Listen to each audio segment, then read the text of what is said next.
Hey, what's up, guys? I'm glad you can make it all the way down in the vault.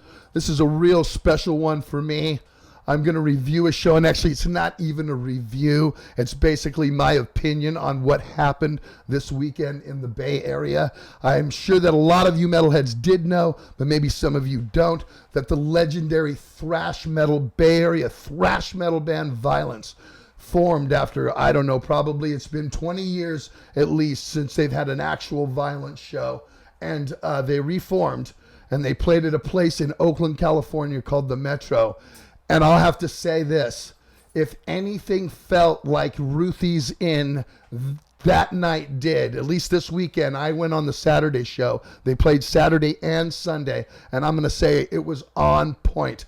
The people flipping on stage, just everything, the whole element, everybody was there. Jack London Square was littered with metalheads from as far as, I talked to guys from North and South Carolina, a guy from Texas, a guy from Jersey, to come see such an amazing event. And it was monumental, especially to be done because the band is so revered. Even for myself, when I go on tour, everybody's like, hey, Zetro, you think Vio-lence? Where's Vio-lence? How's Vio-lence? I see Vio-lence t-shirts in the crowd. I see Vio-lence t-shirts everywhere I go. So out of all of the thrash bands, and I'm talking the ones that really had something to do with the scene, they're the only ones that have never reformed and come back and done it since most of us have in the last, say, 20 years, 15 years. I mean, a couple of years ago, Flotsam and Sacred Right came back. So bands are starting to come back to what they did. But I'm going to say this.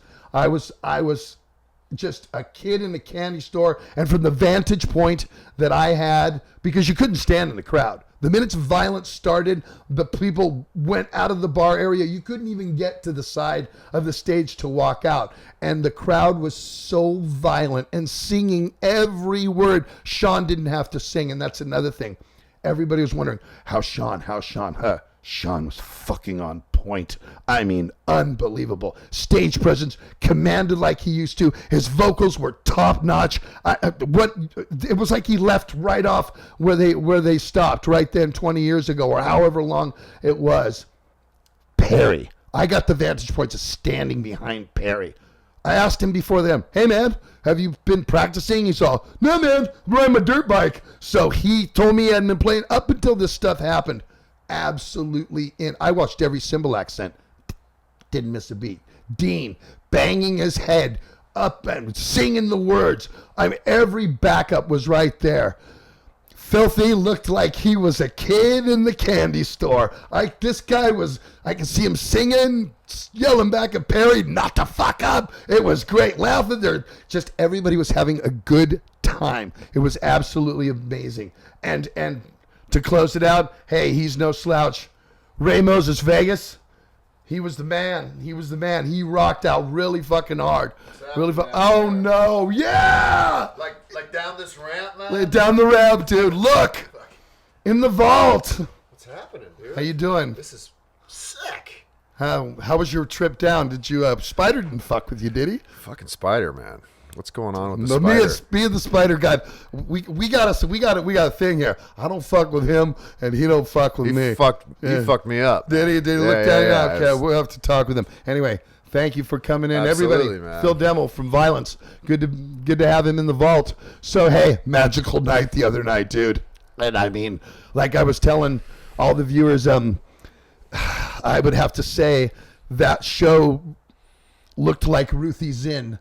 I mean, I got goosebumps you're talking about. There's another show looked like Ruthie's Inn. That was it. The element, the smell, the dark, dingy club, no backdrop, no lights. You guys were raw, sold out. All our friends in the family. Every Bay Area rocker from, the guys in Forbidden, the guys in Death Angel, the guys in Exodus, guys in Sacrilege. I mean, everybody represented that night, man. It's almost like with that scene from back then, the people that aren't in the bands are the bigger rock stars, just all the scenesters that were just, it was sure. all about the family being there. Oh man, it and was just, great. Yeah, it felt like, it felt like Ruthie's 1986 to me, man. And it was funny because I was milling with everybody because there's nowhere to hide at the Metro, obviously. Yes. That's it. And people from other places like South Carolina and Texas were looking like kids in a candy store because basically all of us are just standing there and guys are coming up asking me, can I take a picture? This is just amazing, man. I came up from this place to see this gig and I never thought Vio-lence would get back together, and we thought there was a time where maybe it wouldn't be able to, but hey, man, he was awesome on Saturday night. I saw the Saturday show. I heard it was just as good last night.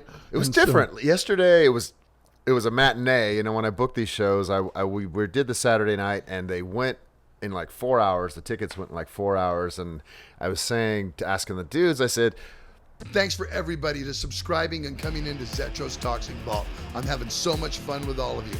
But you know what I need you to do right now?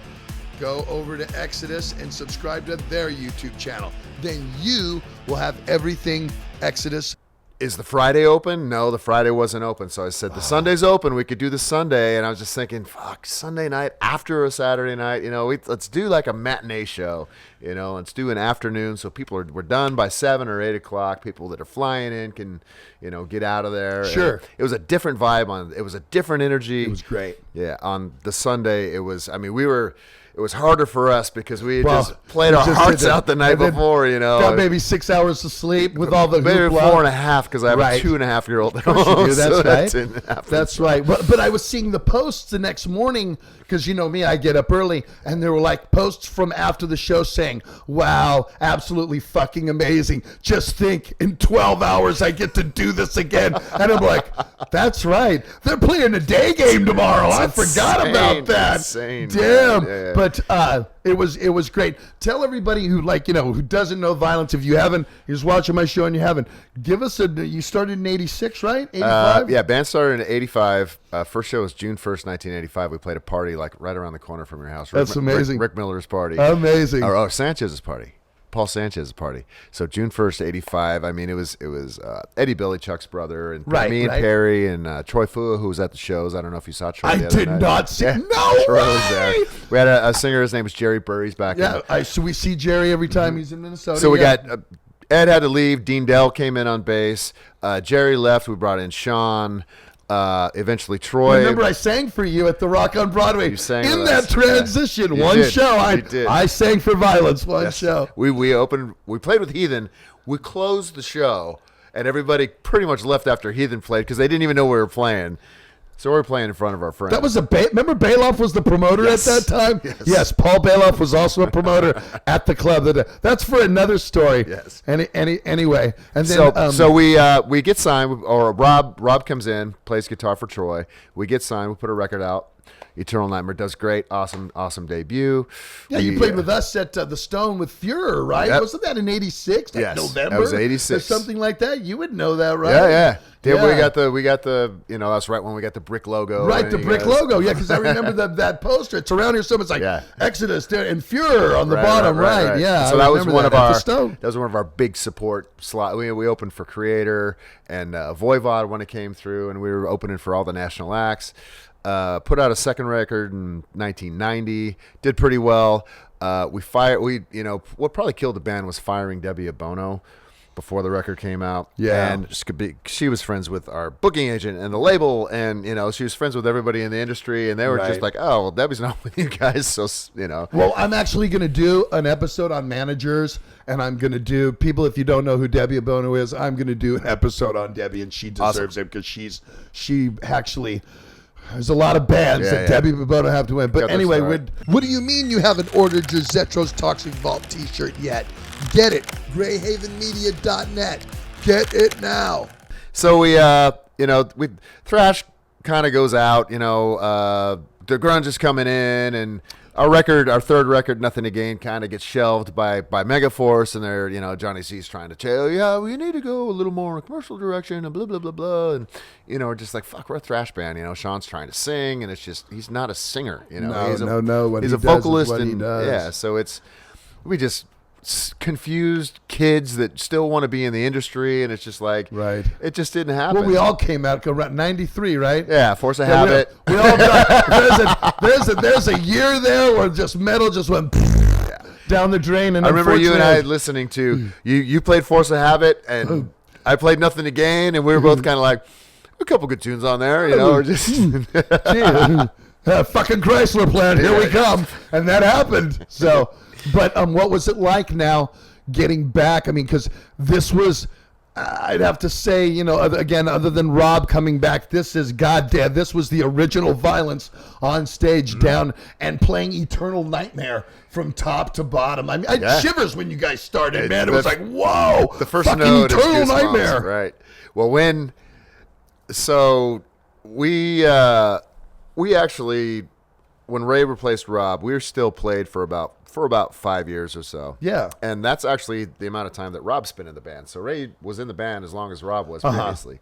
We did a reunion back. We did the Thrash of the Titans. Right. And we got together and we did like a West Coast tour with Testament. We did some local stuff. And then I ended up joining Machine Head. Right. And that was the end of that. I was going to do a record. It was agreed, hey, I'm going to do this record. Then we'll start the Machine Head record. And then I got told, no, you can't do the record. Yeah. Right. And then... so that was 15 years almost to the day. So it's been 15 years since Vio-lence as of Vio-lence 15 years has hit the stage or done anything like that. Yes. Wow. Yeah, 15 years. So I get Machine Head ends. I'm out of Machine Head. I do the Slayer thing for a couple weeks. I come home and I get a text from Sean, and it's like, hey, do you want to do some shows? And it's like, what the fuck are you? Wow.